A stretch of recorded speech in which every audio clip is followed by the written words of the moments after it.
Somewhere on the southeast Afghan border to Pakistan, a group of 30 guerrillas load arms and ammo onto a few trucks.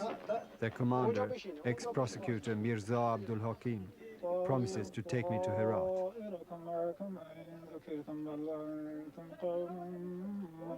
We're all impatient to cross the border into the war-ridden country, but we had to wait for the full moon.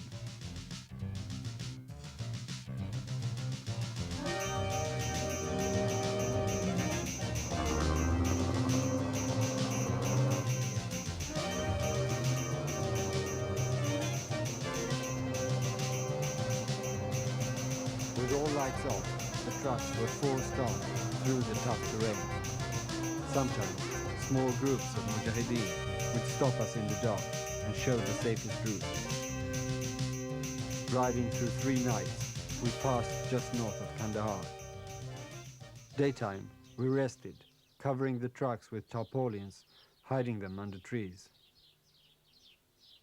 The traces of war were everywhere to be seen. Ruins, bombed fields, abandoned villages.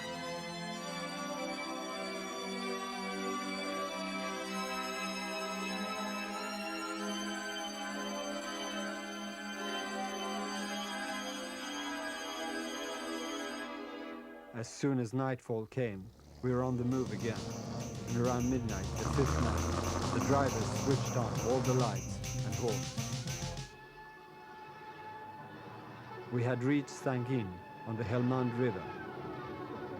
Although bombed several times, this town is always stubbornly reborn as a key point for the guerrilla moving through the country. Here we meet Alauddin Khan, General Commander of Herat, on his way to fetch arms in Pakistan. But he has another project too. مقصد ما زیادتر ایسته که راه تدارکاتی از داخل افغانستان واز شود و همچنان با قماندان‌ها و مجاهدینی که در ولایات بادغیس و قورات، فرا، هلمند و قندهار هستند و اینا از نزدیک ببینیم. He takes our cars on his way back to Pakistan while we cross the Helmand River and reload onto the Russian truck in which he arrived.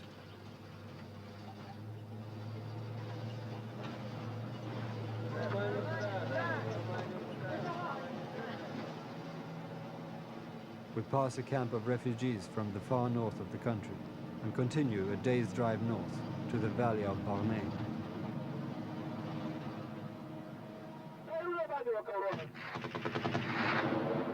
These are the machine guns of Ismatullah Khan, keeping the MiGs at bay. It's free territory, and people from the villages take turns at the guns.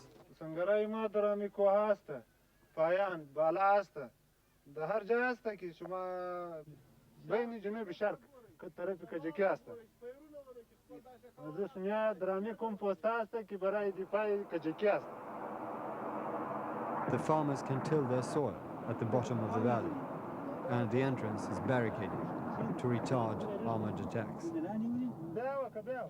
Here we load onto animals and continue on foot. We walk from village to village, a day's march at a time.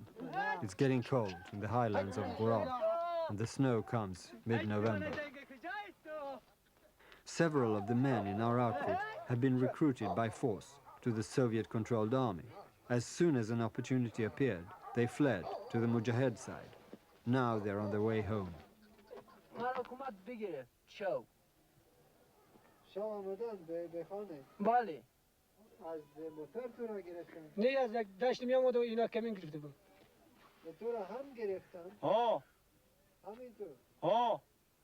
ما رو حکومت گرفتی آورد به کابل به عسکری. ما رو بیاورد به پکتیا. چه کار اونجا کرد؟ اینجا عسکر کرد. ما رو برد به هرات، از هرات برد به خویس. ما 13 برج عسکری کردیم، بعد از گریختیم رفتیم پاکستان، به مجاهد تسلیم شدیم. آسان بود گرفتن؟ نه گرفتن خب ما رو گیر کرد دیگه، ما خیلی پشت ما پیرو و گزمه زیاد میکرد، آخر 12 بجه شب بود گریختیم. بسیار مردم اینطور میگرن. بسیار میگرزم ها. من فرار کردم رفتم اون طرف، مجاهد تسلیم شدم. به چه شد؟ آسان بود؟ نه سخت است، دست روز که گفته که آسان است. Every day we're given food and shelter, and the animals are fed. People come out to welcome us and see us off in the morning. The loyalty towards the mujahedin is unmistakable.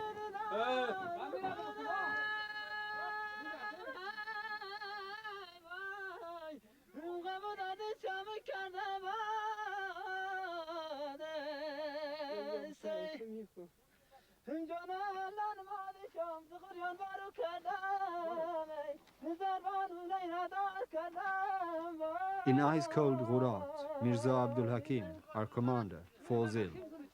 Our progress is retarded as he's too weak to walk, and on horseback he's frozen stiff after only an hour.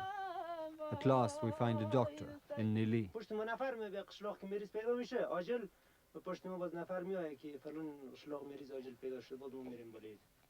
He's untrained, but does his best among the population, mostly too poor to pay him anything. With his modest collection of instruments in a bundle, he manages to cure Abdul Hakim and then plods on through the snow to the next patient.